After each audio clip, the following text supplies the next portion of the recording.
C'est bon, c'est bon. C'est bon, non, c'est bon. Allez. Salam alaikum wa rahmatullah. Donc, je dis assalamu alaikum. Ensuite, je dis alhamdulillah rabbil alamin. Alhamdulillah rabbil alamin. Alhamdulillah rabbil alamin. Donc, comme ñu nekk ay jaam nekk ay jullit dañuy nangu li yàlla dogal. Donc, je remercier dans un premier temps l'ensemble de l'équipe municipale. Quand je dis l'équipe municipale, c'est à la fois les conseillers, les agents, les prestataires, mais aussi ñi tax tey ñu wax équipe municipale bi les militants du parti de l'UCS. tey boo xoolee li am ni yëpp président ñoom ñoo am confiance ci man rek xëy na jiital ma mais ku ci nekk moo dugal loxoom ci poosam pour ñu mun a def li ñu def nii tey. Donc du bés boo xam ne nii dañuy naan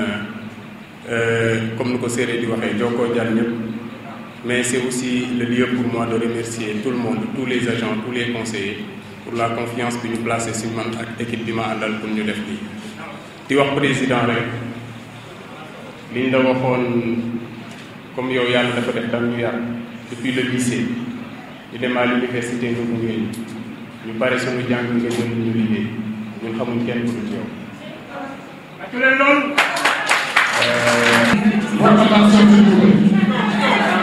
Nous avons tout de suite vu le tableau qui a été remis au président Abdoulaye Wade.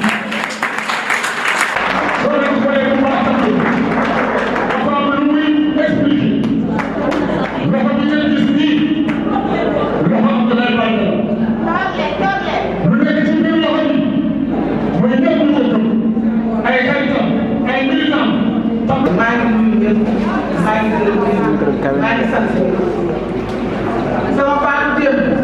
mooy sama baatu tey mooy sama baatu suba amical des femmes de la ville. dañoo créé seen amical ñu sargalee ko suñu kilifa suñu mag suñu rak suñu càmmi suñu jaay ñu Abdoulaye Wade ñu tuddee la force tranquille. dañu ñëw gërëm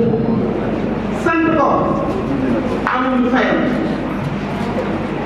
Ablaye nii sama frère Ablaye nii suñu patron la sigil nañu bëri sigee soor recruté nañu bëri fa mu doon pare pour àggali gâteau bi mi doon def ñu di déedéet du ko fi defee dana ko defee feneen bu soobee yàlla ndax ku dëggu loo entamé yàlla la koy jox nga jekkali chameau bi mu jël def ko logo chameau du sonn moom fu mu dem dana fa àgg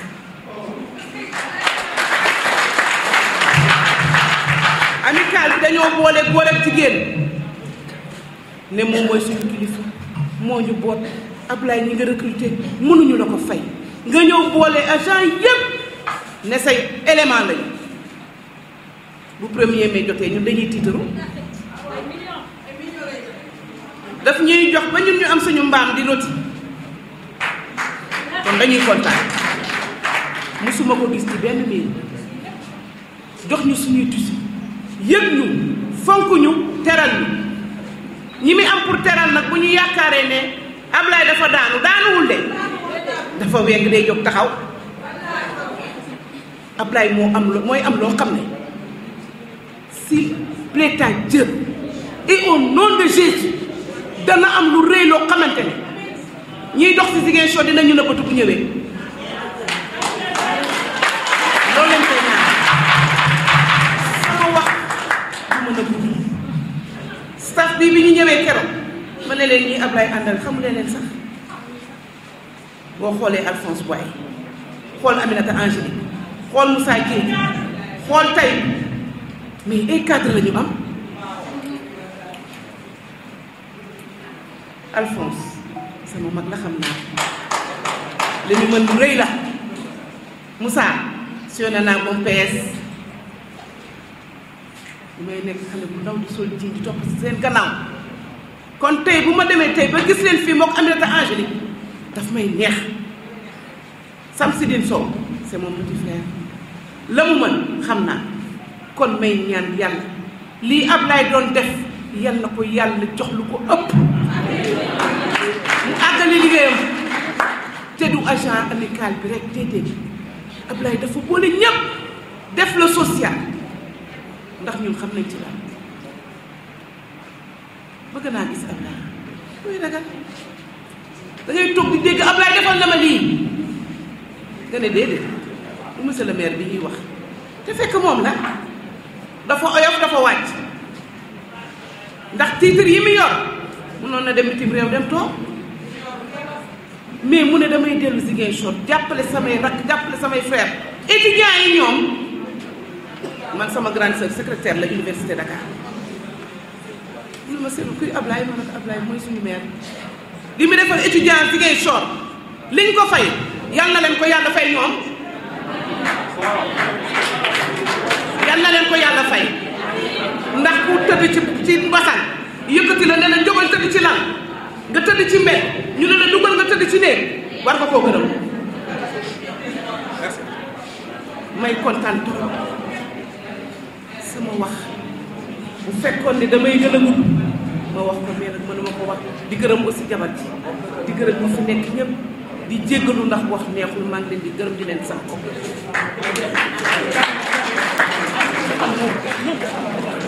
yàlla gunge ci man mënuma wax parce que sama xol dafa dooy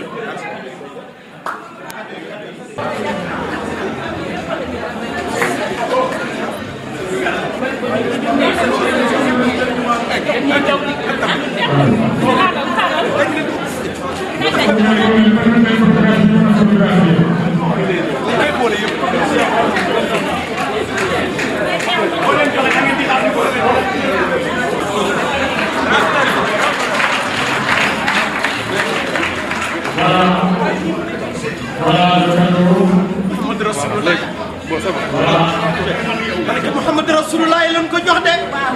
sa turandoo Abdoulaye la tudd baayam Abdoulaye la tudd nga tudd Abdoulaye dama wax ni Serigne Babacar Sy moom la way ni Muhammadun xayrul bariyati sa turandoo lan la jox Muhammad Rasulullah tudd Fatimatu bintu Rasul kon nag gàcce ngaalaama waaw loolu am jërëjëf jërëjëf Abdoulaye jërëjëf Abdoulaye Abdoulaye Abdou Faye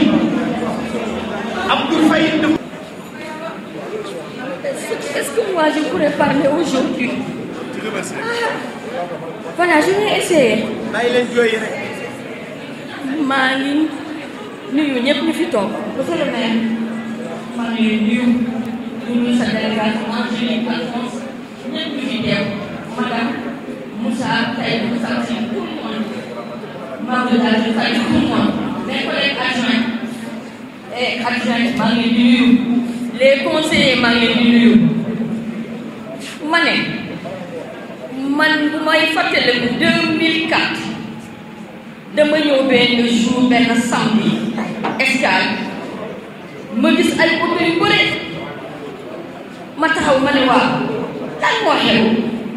ñu ne ma dafa am doomu Ziguinchor tudd Abdoulaye Baldé ki nekk secrétaire général président chaque week-end dafay ñëw Ziguinchor parce que fii la dëkk adduna bi dox ma gis ne bés bu nekk mu wane ni Ziguinchor la dëkk jàkka yi di flamber à neuf jigéen ñi forum des femmes man maa ngi nii bokkuma woon PDS bokkuma woon ak moom parti ànd jëf laa nekkoon waaye hérité naa ci forum des femmes bu benn du ñaar du ñett xale yi ñu gis seen bopp mag yi ñu gis seen bopp ba Ziguinchor ci boppam ñoo ko dem indi ne ko dañu bëgg nga ñëw présenté nekk suñu maire en 2009 loolu mu amee mu nekk maire bu exceptionnel seetu kii bokk na parti ak man seetu kii bokkul parti ak man j'aime le dire à tout moment, sur les 15 adjoints au maire qui étaient là en 2009, j'étais la seule qui n'était pas du PDS. Mais je ne me sentais jamais que je n'étais pas du PDS. Le li nga yaakaar lu mu yaakaar ne bu ma ko joxee mën naa ko doxal comme lu mu ko bëggee daf ma koy responsabiliser.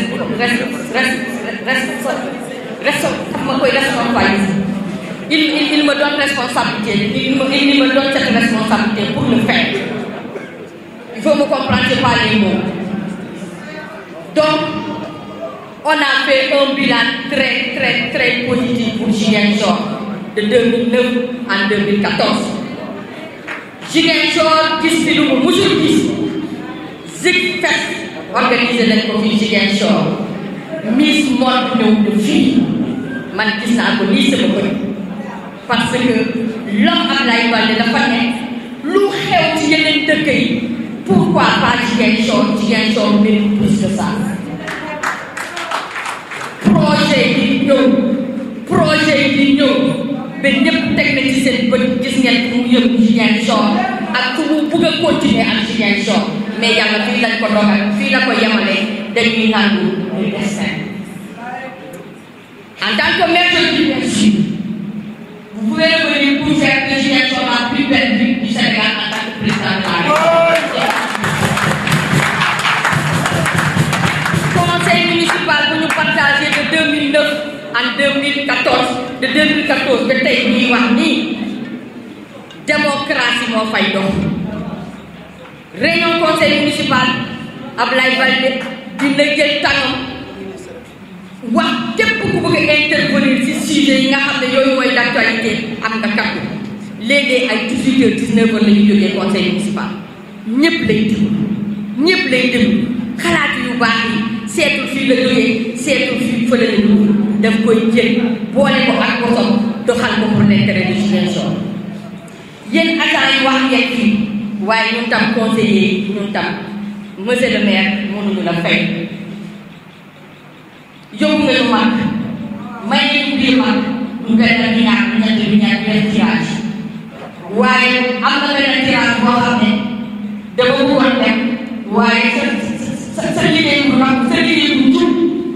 moo ma ko xam su ma nekkee ma wax ko parce que dañu def tirage ñu génnee le numéro 9 nga gis le numéro 9 nga ne numéro bu kenn waru koo gis nga delloo ko été bon numéro waaye xam naa ne yàlla moo ko dogalul après ça nga ne ñu defaat parce que yow lu nekk rek dafay jaar mu war a jaar année boobu bu may naan mooy dem ba chaque Korité dañuy jox suukar ba ñu may suñu da ngay ne recensé leen quartier yëpp nit ñi ngeen yaakaar ne ñooñu war nañ leen jàppale ngeen envoyé ko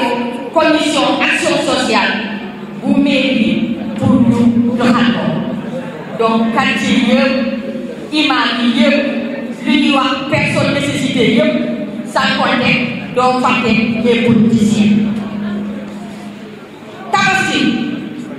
ñun conseillers yi gannaaw yàlla ministre bi seetloo ndax am nañu xar wala amuñu xar di nga dogal ne nañ ñu jox jël ci ñuy jëndee xar monsieur le maire amul loolu ñu defal ñu doyante la ne la te ñu bëgg yaa ngi waajal logiciel jaarale dañu bëgg nga may ñu ku nekk parcelle ñun conseiller nga ne ñu ci kaw ñu war a am jaar bi population yi koy yelloo ci ñu amee ba pare bu nekkee dinaa seet ndax mun nañ leen may te loolu nga dogal te ci lotissement yooyu suñ ne génnalee sa terrain ci soxla nga dem juróom dañ koy may ma wax leen benn secret waxoon naa ko keroog si bitimu Kenya bi waaye xam naa ñu bëri yëpp ñu monsieur le maire. Monsieur le maire de la commune de Ziguinchor, honorable député Abdoulaye Baldé, président de l'Union centriste du Sénégal. Vous et toute la délégation qui vous accompagne, Madame la ministre, Dr Moussa Diédhiou, Monsieur le président du comité électoral et l'ensemble du bureau municipal ici présent. Mesdames et Messieurs, chers travailleurs municipaux, chers adhérentes et adhérents de l'Union centriste du Sénégal. Permettez-moi, à l'entame de mon propos, de solliciter l'indulgence de chacun de vous ici présents, pour la simple raison que j'ai la conviction profonde qu'en me lançant dans cet exercice de parler à votre nom, il me sera difficile, pour ne pas dire impossible, de traduire avec exactitude le sentiment de chacun de nous dans ces moments éprouvants. Monsieur le maire, vous venez à l'instant de passer le témoin à votre désormais successeur à la tête de la commune de Ziguinchor. Dans la même foulée, monsieur le maire, vos employés, ainsi que les militants et responsables de votre parti, ont voulu inscrire cette date du lundi 14 février 2022, marquant votre départ de l'institution municipale sur les pages en or de l'histoire de cette ville à laquelle vous avez tout donné. Voilà, monsieur le maire, ce qui justifie la cérémonie de ce matin. Pour tout simplement, ensemble, vous dire merci. Merci pour 12 années de service rendues à cette ville de Ziguinchor. Monsieur le maire, une séparation n'est jamais vécue dans la joie, mais le degré de tristesse se mesure souvent à la dimension de l'homme avec lequel on se sépare. Quand on parle de séparation naturellement, on parle de vos employés municipaux, de vos collaborateurs qui vont devoir supporter les effets néfastes d'un sevrage brutal. Mais entendu sous l'angle politique, on ne parle point de séparation, mais plutôt d'un nouveau souffle qui nous motive davantage à se mobiliser comme un seul homme pour mieux faire face aux défis actuels et futurs. Monsieur le président de l'Union centriste du Sénégal, vos compagnons politiques, ceux qui ont toujours cru en vous et à votre projet politique, resteront debout à vos côtés jusqu'à leur dernier souffle. Baldéiste un jour, baldéiste pour toujours.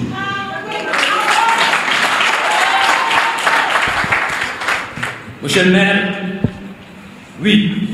nous sommes tristes. Tristes de vous voir quitter la tête de cette commune. Mais nous sommes aussi réconfortés.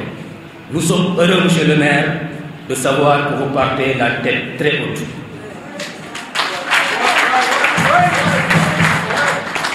Le chemin a été long et parsemé d'embûches. Mais face à votre ténacité, votre courage, votre engagement indéfectible pour une ville de Ziguinchor rayonnante, vous avez fini par transformer des rêves en réalité. Vous avez fini par transformer fondamentalement le visage de cette ville de Ziguinchor qui jadis manquait de tout. Monsieur le maire, votre générosité, votre grandeur d'esprit, votre amour au travail, votre amour pour Ziguinchor nous marqueront à jamais. Monsieur le maire, vous avez certes bâti une ville, mais vous avez aussi et surtout bâti et façonné des hommes et des femmes qui, avec vous, ont appris énormément de choses. Monsieur le maire, vous et toute l'équipe qui vous a accompagné durant ces 2 mandats, soyez fiers du travail accompli. Monsieur le maire, merci infiniment. Monsieur le maire, Ziguinchor dans sa globalité devra vous dire merci. Et c'est pour cette raison que cette cérémonie de ce matin se veut une simple cérémonie de remerciement en prélude du grand sargal que nous prévoyons d'organiser prochainement sur une place publique et inviter tous Ziguinchor à venir vous honorer parce que vous le méritez. Monsieur le maire, il nous sera très difficile aujourd'hui de tout dire, quoique tout mériterait d'être dit. Mais je ne saurais terminer sans remercier vivement tous ceux qui de près ou de loin ont contribué à la tenue de cette cérémonie, malgré les couacs notés par-ci et par-là. Je vous remercie de votre attention. Monsieur, s'il vous plaît,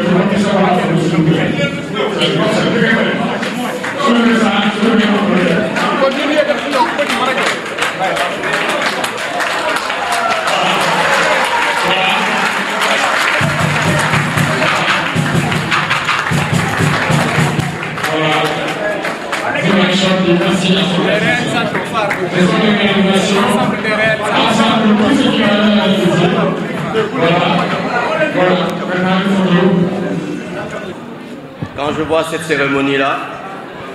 je demande quand même, n'envoyez pas à la retraite mon jeune frère.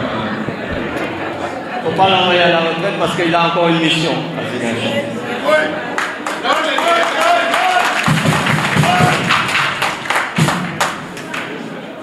Vous me permettrez, au nom du comité électoral, de remercier toute la population de Ziguinchor, particulièrement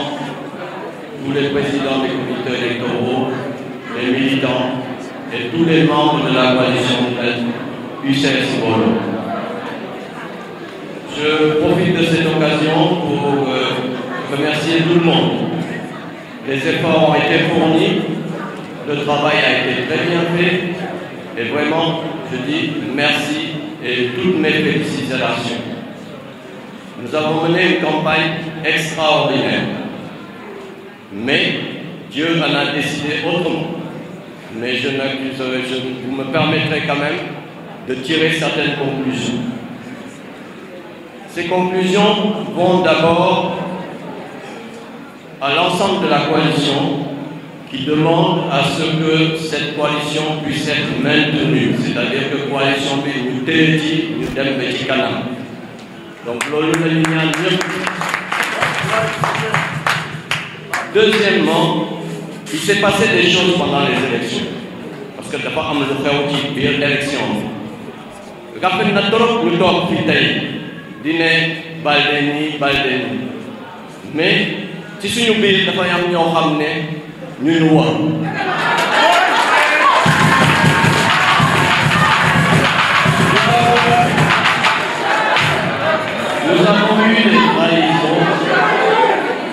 Nous avons eu des trahisons. Mais ça ne fera que nous renforcer. S'il vous plaît. Ça ne fera que nous renforcer. C'est-à-dire que suba luy xew suba ak gannaaw suba tey lañ ko war na pare ndax Ablaye Baldé su neexee yàlla dinañ ko delloo ci maire yi Ziguinchor. loolu man mooy sama objectif dina dellu maire yi Ziguinchor incha allah.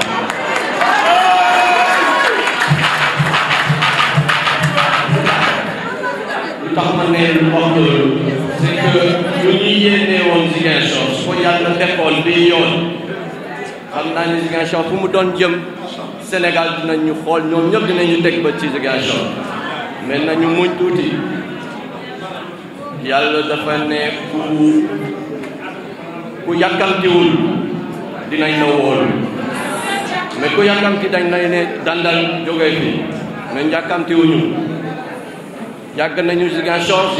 lañu xam Ziguinchor lañu juddu Ziguinchor lañu màggee te suñu naree uyu di yàlla Ziguinchor lañu ko uyu yàlla donc na seen xol dal liggéey bi mu ngay commencé parce que mission bi ñuy naga ñoo am dina ëpp li ñu amoon te dinañu defar suñu dëkk dinañ ko defar parce que duñu nelaw dinañu teg suñu bët ci ñooñu duma leen fi tuddale mais suñu yënguwee suñu bët ñu ngi teg ci ñoom donc ku nekk ci yéen war ngeen continuer liggéey parce que Ziguinchor moo ñu tax a jóg donc conclusion yi élection yi métti na jafe-jafe yi amoon na suñu wàll mooy que nañu jël leçon ci élection yi pare yi ñaar a ñëw te coalition bi monsieur le maire vraiment tous les responsables de la coalition souhaiteraient que cette coalition soit maintenue et qu'on se donne la main. Parce que j'ai entendu tout à l'heure dans les discours, UCS, UCS, UCS. C'est pas seulement UCS, c'est UCS Molo.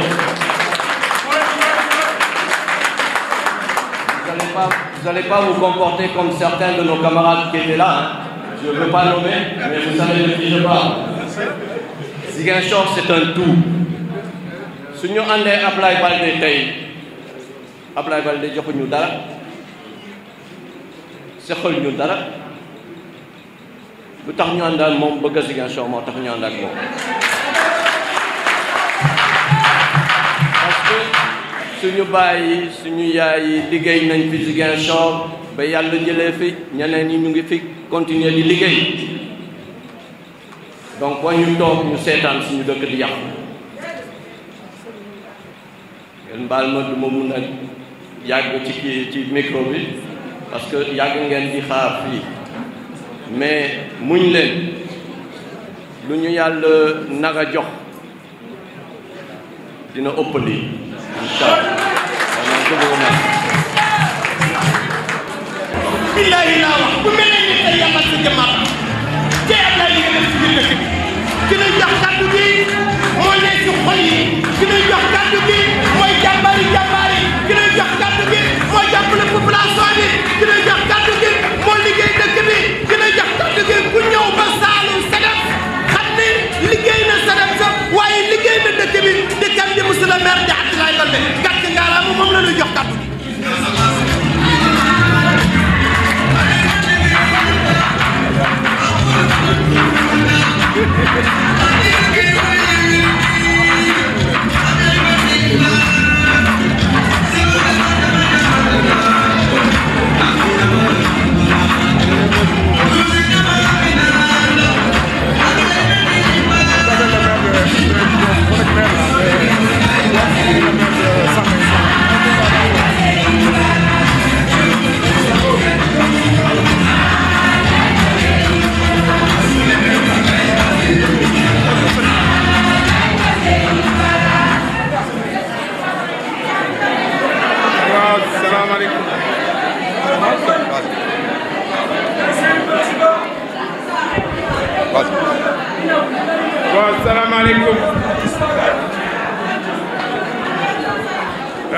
Salaamaaleykum maa ngi leen di nuyu bu baax a baax ginnaaw bu ma sant yàlla sunu borom julli ci Yonent bi sallallahu alayhi wa sallam ñaanal sama ñaari waajur xam ne yàlla jëlee na leen fii te sama yaay bokkoon ci combat boo xam ne moom laa dooroon 2009 ba nekk maire. ginnaaw bu ma santee ñooñu yëpp bëgg naa sant bu baax a baax yéen ñii toog fii Ziguinchor waa Ziguinchor aw ma seen fay parce que gënuma ci waa Ziguinchor gënuma ci jàng mais wóolu ngeen pendant 12 ans mooy fukki ak lu ko teg si teg ñaari at fukki ak ñaari at ma jiitee Ziguinchor ngeen nekk sama ginnaaw di ma jàppale ngeen bëgg ma ngeen di may ñaanal donc maa ngi aw ma seen fay maa ngi leen di gërëm bu baax a baax ñaan yàlla fay leen te yàlla gën a naatal suñu dëkk di gërëm bu baax a baax suñu waa coalition parce que ñii dañu mujj àndal ci politique pour war a demaat ci mairie ak ci conseil départemental bi yàlla dogal leneen di leen félicité bu baax a baax ñoom bu nay dara su ma nekkoon suñu shérif ku ne àndal nañ fa ku ne wut nañ fa ñaan di gërëm koo xam ne mooy président comité électoral di Alphonse Baye suñu tête de liste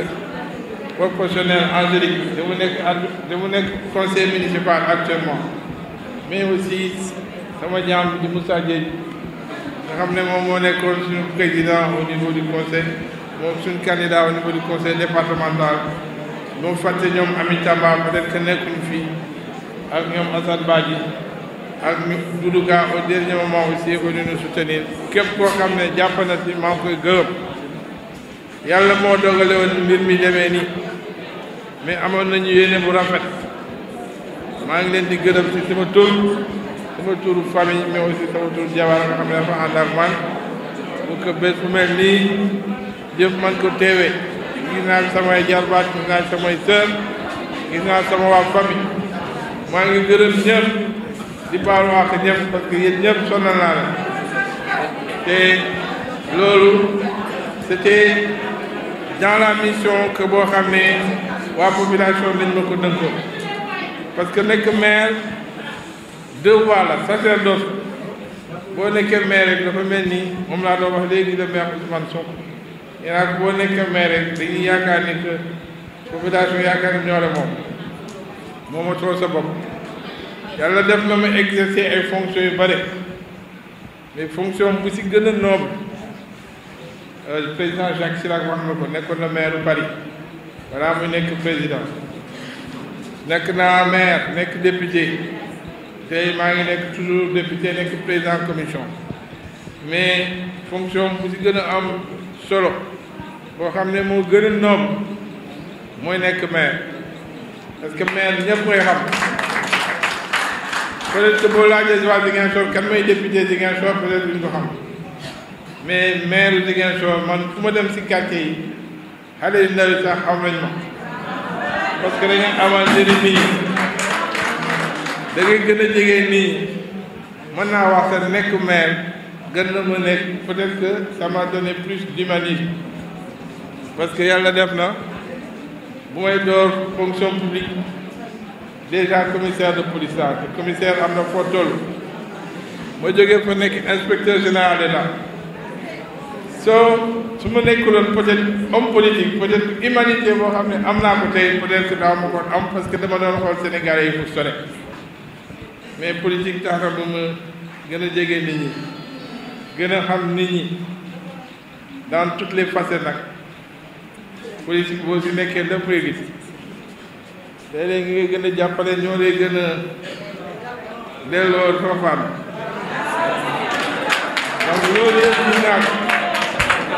mais loolu yëpp pour man dans ma formation d'homme c'est positif parce que di nga gën a xam nit ki dama bu njëlbeen ma sama frère bi dafa doon wax ji bi bu ñu demee ba perte pouvoir ma ne ma lii baax na si yow pour que nga gën a ubbi sa bët parce que yàlla dafa def ma nekk patron peut-être boobu ndaw la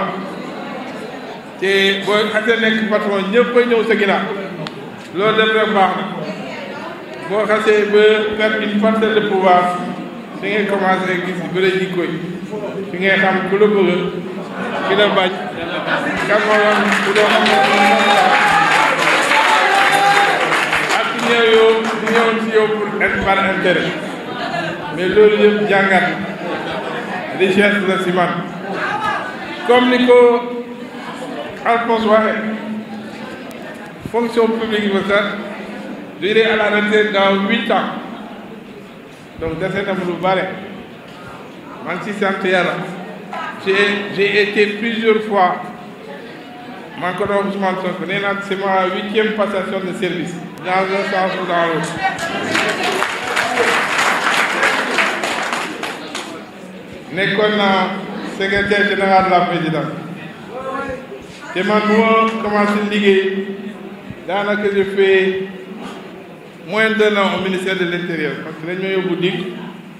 yàgguma fa Abdou Diouf bëggul benn jeune boo xam ne dafa amoon doctorat police gendarmerie armée ñu yóbbu ma présidence donc ma nekk fa foofu laa nekkee sa commissaire plein parce que stagiaire la woon moo fay def nekk fa di liggéey yàlla dem ñu ne ma chargé de mission mu continuer di jàng yàlla dem ma nekk inspecteur général d'État Abdoulaye Wade ñëw nommé ma secrétaire général de la présidence donc présidence rek laa xamoon bu may def keroog sama passation Aminata Tall dama ko neew si demain j'avais pas de chauffeur bu muy indi parce que c'était devenu mécanique damay jël sama oto rek dawal ñëw fii moo jógee gaare sax j'allais me rendre compte que amatuma fa bureau parce que c'était devenu mécanique su ma jógee sama bureau rek président saa jëm alors que j'étais devenu ministre des forces armées donc loolu si mission fonctionnaire la boobu te ñun lu ñu formé yàlla def na maa ngi sant yàlla def na ay formation yu bëree bëri jàngee naa fi Sénégal jàngee naa Malaisie jàngee naa France jàngee naa fu ne te nit ki lu ñu la gën a jàngal mooy d'abord contrôle sa bopp donc loolu moo tax maa ngi leen di déglu gis naa ñu bëri di jooy mais ñun peut-être que yàlla day leer suñu xol parce que noonu la leen formé man su ma amee naaxaar ça dure pas plus de 3 minutes après je reprends mes sens et je fonce pour un autre combat.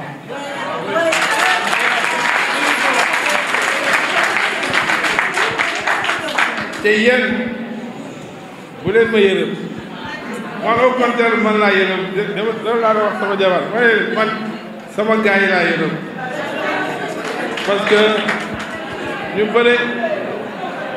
peut-être que lu ma leen waroon defal jotuma ko def yéene bu ma amoon pour yéen peut-être jotuma ko yeggal maa ngi ciy jéggal mu am ñoo xam ne xam naa buñ ma gisul dina am naaxar si ñoom parce que cofeel bu ñu amoon si man maa ngi jégalu parce que doon ma gisati noonu ma doon faral di gisi loolu maa ngi si jégalu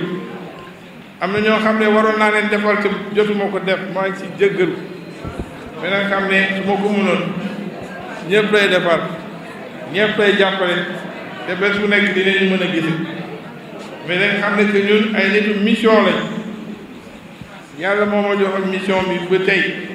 mission boobu jeex dem jëlaguma retraite maa ngi dem si beneen mission au service du Sénégal mbaa si service àdduna bi yàlla rek a xam parce que je pense que am na koo xam ne mi ngi fi tey mu xam na ay yoon waroon naa jógee Sénégal dem liggéey fenn mais parce que dama xamuloon lu ma leen di def bu doon man rek peut-être que dem na mais bu ma ko defoon xëy na dem dinaa lool ñu bëre si yéen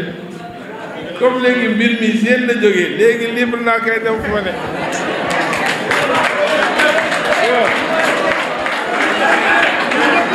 mais loolu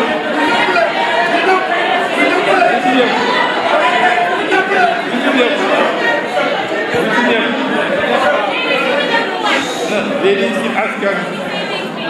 façon générale mais li ma leen bëgg a wax mooy que on a constitué une équipe c'est une équipe solide équipe bi il faut ñu consolider ko ma bañ a nekk maire bañ a nekkaat maire il faut que équipe bi continuer kuy nekkaat maire suba yaram def naa sama mission maire ba pare mais si biir équipe bi bu ñu liggéeyee dinañ ci génne benn maire boo xam ne peut-être que dina ma ëpp xare loolu dinañ ci liggéey parce que duñ ma gën a gore jàppale nañ ma gunge nañ ma man tam bu soobee yàlla lépp loo xam ne mën naa ko si xam-xam si man si relation dinaa ko def pour que équipe bi mën a continuer di wéy nit ñi di si am ay responsabilité si biir parce que ay Ziguinchor yaay bëgg Ziguinchor ñoo si nekk ñoo xam ne war nañu am sañ-sañ laaj poste bu nekk au niveau de Ziguinchor mën nañ nekk maire nekk président conseil départemental te loolu on a des hommes d'expérience on a des femmes d'expérience mais aussi ñu bëgg Ziguinchor donc bu leen yaakaar ni yëpp ci jeex na dama leen abandonné gaaw dootu leen ma gisee si vrai doon gisee parce que nekk suma maire mais président de parti la te di féliciter aussi di profiter di féliciter maire yoo xam ne suñu coalition lañ bokk te ñu ngi fii si ginnaaw mooy le maire Sané xam ne moo gagné Boutoupa Camaracounda il est en bleu mais naka noonu le maire Papis Diémé nga xam ne moom moo gagné Moulom Justine Mangawaro dafa ñëw mooy maire Niatia foofu aussi ñoo fa gagné ñoo gagné commune Oussouye ñoo gagné commune Diembéring naka noonu conseil départemental parce que introduit nañu recours parce que am nañu yaakaar ne que dinañu mën a gagné conseil départemental bu Oussouye parce que élevé nañu ay illégalité yu bare yemuñ si loolu boo demee les zones de Sédhiou ville bu gën a stratégique ak doo de Sédhiou mooy Diéné foofu la aéroport bi nekk foofu la hôtel yi nekk foofu la seen hôpital bu bees bi nekk commune boobu aussi suñu coalition ñoo ko gagné boobu jógee nga dem ba région de Kolda suñu parti ay jéego yu bare suñu coalition ay jéego yu bare la ko def ñu ngi woon ci ay 10 communes yoo xam ne bii jëluñu bu ñu jëlul deuxième troisième la ñu jël donc bëri ay conseils yu bare gagné fa aussi commune boo xam ne am solo la ci département Vélingara mooy commune Koungheul tey waroon naa tey ñuy installé maire def nañu jéego yu bare pour que mu ñëw fekkee installation bi yàlla def mu tombé ak sama passation mais bu soobee yàlla samedi ñoom dinañ def fête bu rëy comme nekatuma maire di ngeen soo libéré wu naa charge bi dinaa mën a wër Sénégal yëpp installé seen parti bi liggéey yooyu suñu réew nekk à la disposition de la coalition nekk à la disposition de mon pays et de ma ville li ngeen soon aussi duñ ko bàyyi Ousmane Sonko mooy suñu maire bu bees na ko ñëpp jàppale ñaanal ko yàlla parce que bu réussir ñun ñëpp a réussir war naa ko ay projet yu bare yoo xam ne sunu naa dama faral di wax Alphonse ak Aldé nee naa leen peut-être que nit ñi léeg-léeg yàlla c'était tellement beau lu ñu waroon def Ziguinchor il y avait tellement de grands projets yoo xam ne ñoom na ba pare maire bu bees bi sax boo ko wanee xam ne ni kër def nañu liggéey moom si discours wax na ko te am nañu ay perspectives yu bare te yooyu yëpp ñun ñëpp dañ ko si war a jàpp pour que bu réussir ñun ñëpp a réussir dafa rek ku nekk na nekk ci bat yëpp ku nekk na nekk mais Ziguinchor mënuñ ko bàyyi noonu di ñaan ñëpp jàpp si na ngeen gën a góorgóorlu Alphonse wax na ko fii ñu bare war nañu ci biir élection yi ma xam naa ko ñu am na ñu nekk ci saal bi am na ñu nekk ci saal képp koo xam ne lu def xam naa ko yàlla dafa def ba nekkoon d'abord koo xam ne foofu la ñu wax tamit nii mais ngir yàlla mission boo xam ne Ziguinchor war nañ ko defaraat na ngeen farluwaat te nit ki foog nga am foofu féete te foofu féete da koy fësal boo nekkuloo man ngir yàlla waxal ni nekkuloo am man ko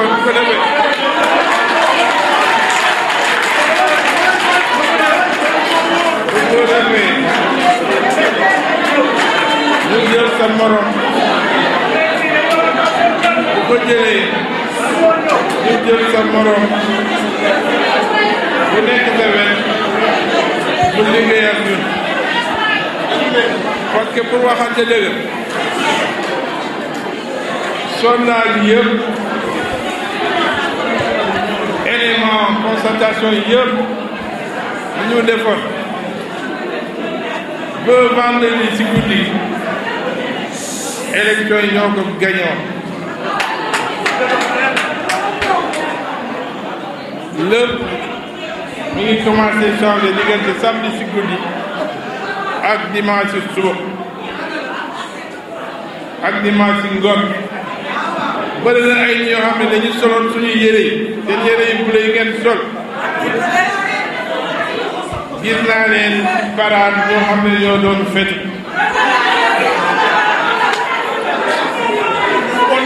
boo keneen bëri na ñoo xam ne ñu ngi doon togg li seen añ bu ñu demee ci élection yi votal ñu leen bëri ñoo xam ne joxoon na leen suñu ay taxi jël suñu ay moyens dem def ko naka noonu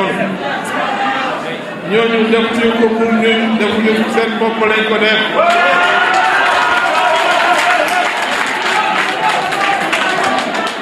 parce que jigéen soo lañ ko def parce que xaaj nañu lu bëree bëri loo xam ne yéene bu rëy boo xam ne partenaires yi amoon nañu ko pour def ko jigéen soo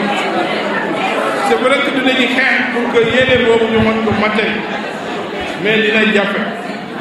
donc encore xam na lu may wax dinañu continuer di xeex mais nañu xeex ak ñoo xam ne ñooñu gëm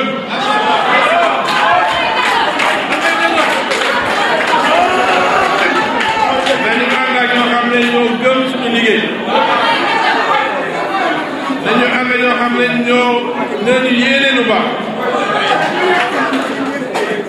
am na ku ko wax léegi mënoon naa gagné élection yi peut-être que du ma mën a def sama liggéey lu bëri xew na ba sama buntu kër bu may dem élection bi keroog amuñ fu may jaar fu nekk lañu toj ay nen donc lu bëri xew na fi mais maa ngi sant yàlla maa ngi nii dara jotuma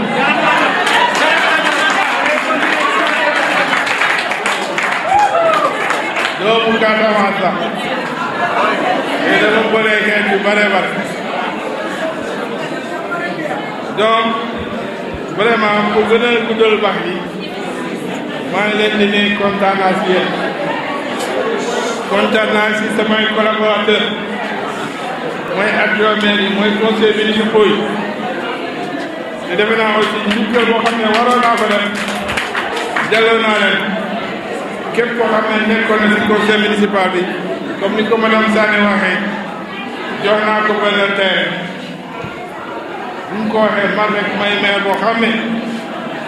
bilaay walaay man ngeen dox si ngeen sol yëpp ngeen gis benn terrain ñu ne Ablaye Baldé si moom benn yoon bu ñu jox conseil municipal yëpp terrain c'était en 2008 2009 je sais pas 2010 2009 si lañ ma jox benn terrain kenn mu ne laa ko may wax naa ko léegi maire bu bees nee naa ko mën nga wër si ngeen jot yëpp man affaire suuf dama si maandu te am naa yaakaar te moom aussi am na jafe-jafe liggéey waxtaan nañu comme ay doomu jigéen doon ñu ñaar moom wax na ko ci boppam il n'est pas venu dans une intention de faire de la chasse aux sorcières mais il faut ñu gën a defaraat jikko yi gën a defaraat suñu taxawaay gën a am yërmande si askan wi gën a jàppale yoo xam ne ñoo ko yéene te loolu defe naa suñu mission la ñun ñëpp donc ginnaaw bu ko gërëmee conseil municipal yi bureau municipal bi maa ngi gërëm sama collaborateurs yi mooy les agents municipaux parce que ñu bëri samay doom lañ ñoom laa gën a yërëm sax si mbir mi parce que beaucoup de perdu xam naa bu ma gisul dañuy xaw a réer mais damay di wax ne administration noonu la demee tey di nga am jafe-jafe su bu ngoon damay jox sama expérience personnelle bu Abdou Diouf moom mu yóbbu Palais bu Abdoulaye Wade bu ma demee jàngi France dañu def élection yi 2000 Abdoulaye Wade gagné damay xarit yu bëri di ma ñaawal nga ma sa waa ji dem na xam naa su pare foofu léegi lii yaakaar ne damay torox fekkee sama sabi foofu la jóge woon donc bu ngeen xaaj bi Ousmane Sonko ñëw na tey suba dina dem keneen dina ñëw peut-être que yéen seen côté peut-être que fii la ko yàlla di jaarale donc na ngeen gën ni que dina baax suba ma nekk fii bañ fi nekk vous êtes des hommes accomplis je pense que dem naa aussi si yéen caractère jàppale naa leen si liggéey te xamal ngeen ni si biir liggéey bi aw ma foon xarit aw ma foon doom ku fa dem naka su dul noonu dana la wax ni defuloo naka su dul noonu mu ànd ak yow te loolu bu ngeen ko defee képp ko xam ne ñëw na fi dina mën a liggéeyee yéen te di ngeen continuer liggéeyal te def aussi di ngeen di avancement boobu il faut ngeen am mission jàngaat il faut avoir le culte du travail bien fait man nu may commencé commissaire de police laaw jeune commissaire dama jël sama tenue ànd ak samay xarit parce que dig laa nekkoon amoon tenue commissaire ma aba bu xam ne moo nekk numéro 2 police tey ma ne ko damay def photo bi pour que samay doom xam ne que jaar naa police parce que xamoon naa ni du ma fay yem naka ne yéen les jeunes cadres nekk si mairie bi continuer leen seen liggéey dara jombu leen man ngeen nekk ay ministre suba man ngeen nekk ay directeurs généraux man ngeen nekk maire man ngeen nekk ministre man ngeen nekk président de la République parce que lépp ay jaar-jaar ma nekk ci bañ ci nekk da ngeen encadré suñu yaay jàppale suñu jigéen ñi te désormais ni que du ma leen sore ñu ngi seen wet ñun ñëpp groupe yëpp ñu ngi seen wet di leen jege duñ leen bàyyi bu soobee yàlla kontaan naa vraiment ci ñëpp maa ngi sant ñëpp di gërëm ñëpp war naa continuer di wax parce que am naa ci sama wax bi am na yoo xam ne tooñ naa ne maa ngi ciy jégalu mais dëgg rek moom mu di si laaj jublu maa ngi leen di gërëm